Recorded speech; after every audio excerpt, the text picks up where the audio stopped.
Good morning বন্ধুরা, রাধে রাধে। আমরা আজকে এসে গেছি রাধারানীর কিচেনে। আজকে তোমাদের কাঁকরোল আগের দিন দেখিয়েছিলাম, কাঁকরোল ঘষে সেদ্ধ কাঁকরোলের দেখাচ্ছে। এই সর্ষের তেল দিয়েছি কড়াইতে, এবার একটু কালো জিরে দিয়ে দিলাম।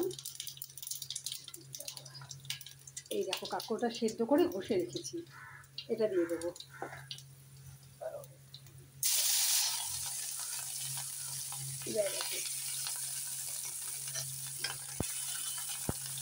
দিয়ে এর মধ্যে নুন, হলুদ, একটু মিষ্টি, আর যেহেতু সেদ্ধ করা আছে কাঁকরোলটা, সেহেতু এটাকে বেশিক্ষণ কষাতে হবে না।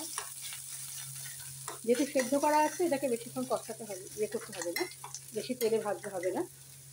এটা একটুখানি নাড়াচাড়া করি। এর মধ্যে এই দেখো হলুদ দিয়ে রেখেছি, সামান্য একটু হলুদ, আর তিল, পোস্ত, কাঁচা লঙ্কা বাটা, ঠিক আছে।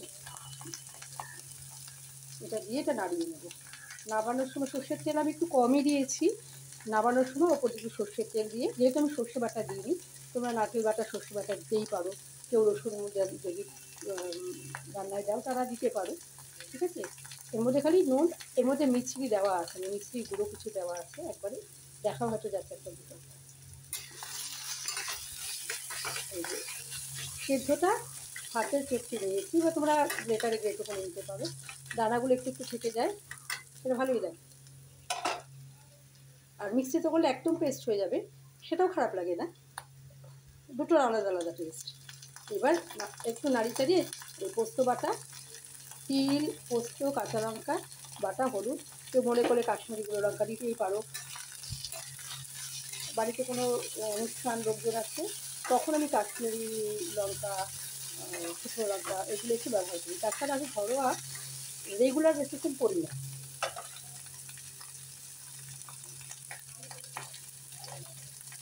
আমি একটু আগেই দিয়ে দিচ্ছি, আমি হয়তো আরেকটু কষাতাম, কিন্তু আমি ভিডিওটা তাড়াতাড়ি শেষ করবো বলে দিয়ে দিচ্ছি।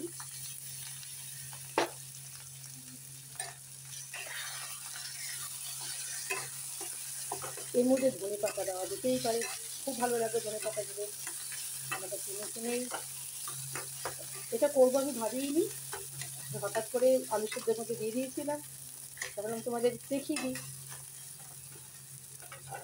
আর ক্যালসিয়ামের জন্য তো যারা আমরা নিরামিষ প্রসাদ গ্রহণ করি বা নিরামিষ যারা খায় তাদের জন্য, বয়স্ক মানুষের জন্য, হ্যাঁ, সকলের জন্য ক্যালসিয়ামের ওষুধ তো সারা জীবন খেতে বলে ডাক্তাররা।